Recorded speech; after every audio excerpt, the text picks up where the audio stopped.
ಈ ಜನುಮವೇ ದೊರಕಿದೆ ರುಚಿ ಸವಿಯಲು. ಆಹಾ ಆಹಾ ಈ ಜಗವಿದೆ ನವರಸಗಳ ಉಣಬಡಿಸಲು. ಬಿಸಿ ಬಿಸಿ ಇದೆ ಬಿಸಿ ಬಿಸಿ ಇದೆ ನಳಪಾಕ ದಿನ ದಿನ ನೂತನ. ಈ ಬಿಸಿಯುವಾರುವ ಮೊದಲೇ ಎಲ್ಲರ ಜೊತೆಯೇ ಮೆಲ್ಲುವ ಕಲೆಯ ಜೀವನ ಜನುಮವೇ. ಈ ಜನುಮವೇ ದೊರಕಿದೆ ರುಚಿ ಸವಿಯಲು.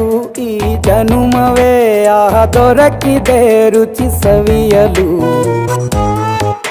ಈ ಜಗವಿದೆ ನವರಸಗಳ ಉಣಬಡಿಸಲು.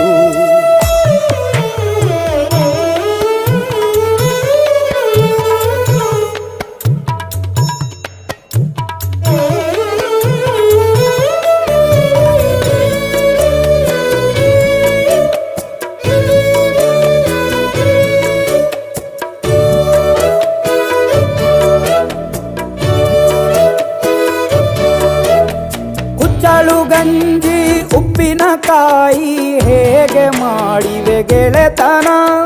ತುಪ್ಪಕ್ಕೆ ಬಿದ್ದ ಹೋಳಿಗೆ ಗೀಗ ಬೇಕು ಮಾವಿನ ರಸಾಯನ. ಹುಬ್ಬಳ್ಳಿ ರೊಟ್ಟಿ ಕಾಳು ತಿಂದೋನೆ ಗಟ್ಟಿಯಾಳು. ಮಂಡ್ಯದ ಮುದ್ದೆ ಬಾಡು ಉಂಡು ನೀ ನಿದ್ದೆ ಮಾಡು. ಅಂಕೋಲ ಕೋಳಿ ಸಾರು ಮೂಗಲ್ಲು ನೀರು ಜೋ